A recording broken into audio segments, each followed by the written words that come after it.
तना थले बेटा हार जाई जब हेताना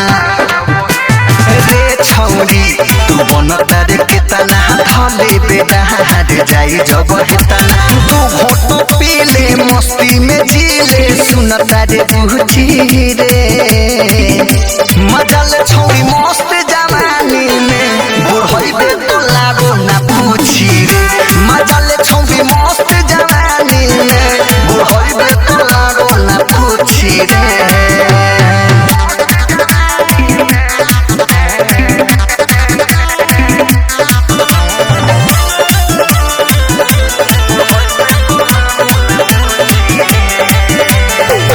महारा के समझी के अपना बोले ना पूरा हो वाला सपना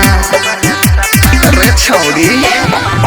महारा के समझी के अपना बोले ना पूरा हो वाला सपना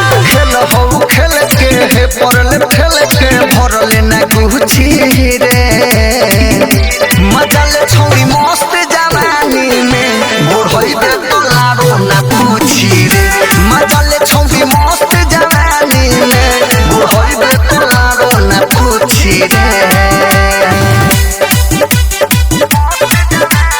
Music by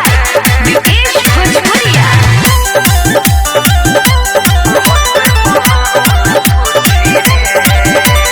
काकर बिछौरी बचा के अपन धन रे एक बेरी खोइबे बार बार करी मन रे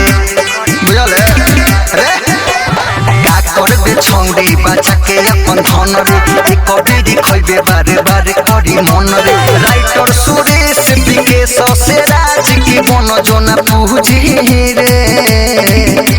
मजा ले छौरी मस्त जवानी में बुढ़ई बे तो लाडो ना पूछी रे मजा ले छौरी मस्त जवानी में बुढ़ई बे तो लाडो ना पूछी रे